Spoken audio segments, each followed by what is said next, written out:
Depuis maintenant plusieurs mois, nous entendons parler du fameux phénomène appelé la grande démission. Je peux pas continuer. Ça veut dire quoi? Que t'as le sommeil agité, que t'es un peu ballonné? Voltaire, écoute-moi bien, c'est terminé, t'entends? Fini. Mais est-ce que cette grande démission est quelque chose d'inédit et est-ce une mauvaise ou une bonne nouvelle? Eh bien, on en parle maintenant.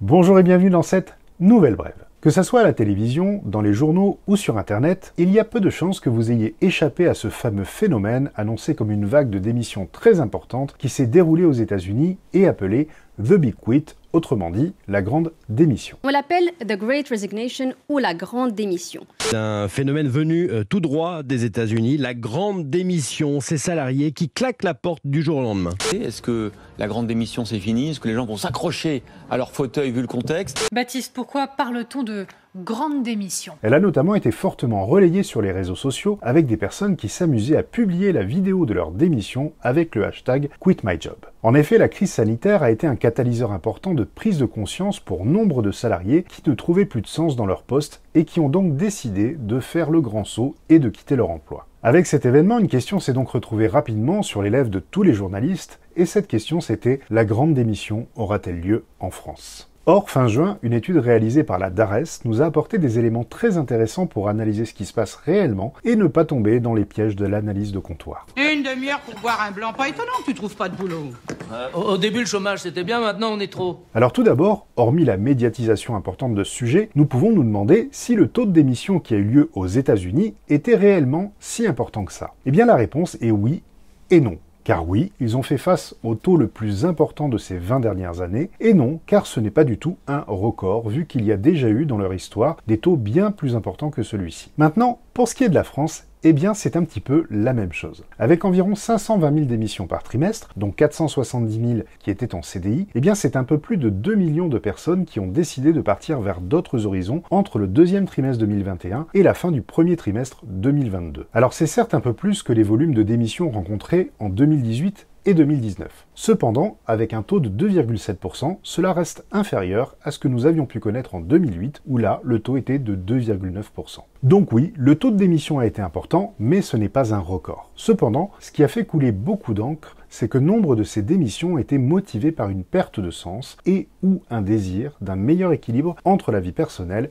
et la vie professionnelle, car la période étrange que nous avons traversée a été un révélateur pour nombre de personnes. Cependant, un autre facteur très important est à prendre en considération, même si on en entend beaucoup moins parler. Et ce facteur, c'est un dynamisme croissant du marché de l'emploi, avec une hausse importante du nombre de postes à pourvoir. En effet, au premier trimestre 2022, il y avait 18,5% de postes en plus à pourvoir comparativement à avant la crise sanitaire. D'ailleurs, dans de nombreux domaines, du fait de cette demande de recrutement croissante, eh bien les entreprises se retrouvent confrontées à des difficultés pour arriver à pourvoir leurs postes vacants. Et oui, quand l'offre d'emploi est plus importante, eh bien cela permet donc aux salariés d'avoir plus le choix.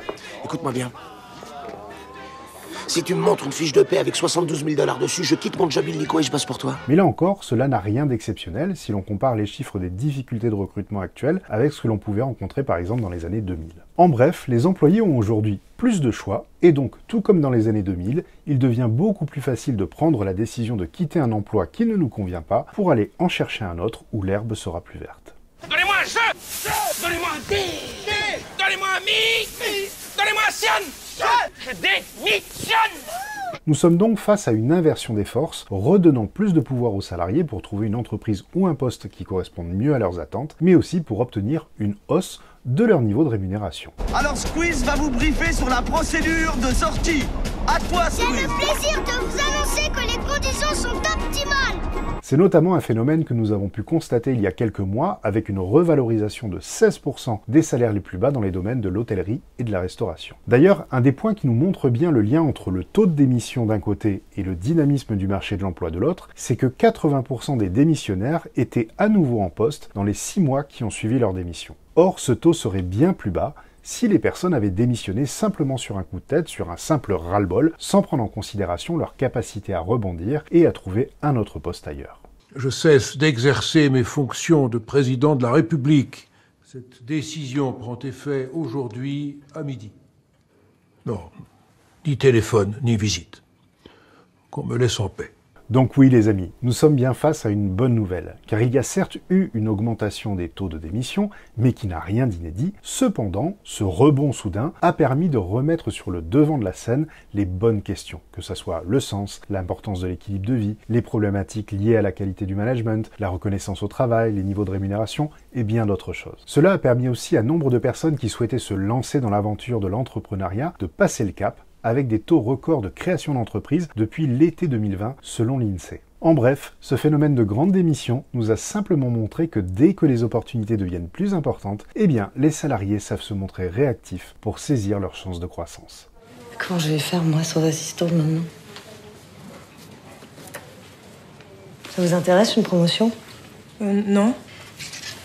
Ben moi, ça m'intéresse. Je vous dis à la semaine prochaine pour une nouvelle vidéo. À bientôt. Et n'oubliez pas, si vous voulez booster votre leadership, vous pouvez télécharger gratuitement mon e-book sur mon site internet. Le lien est dans le descriptif de la vidéo. Et pour vous abonner, vous cliquez à gauche. Et pour voir une autre vidéo, vous cliquez à droite. Allez, à bientôt.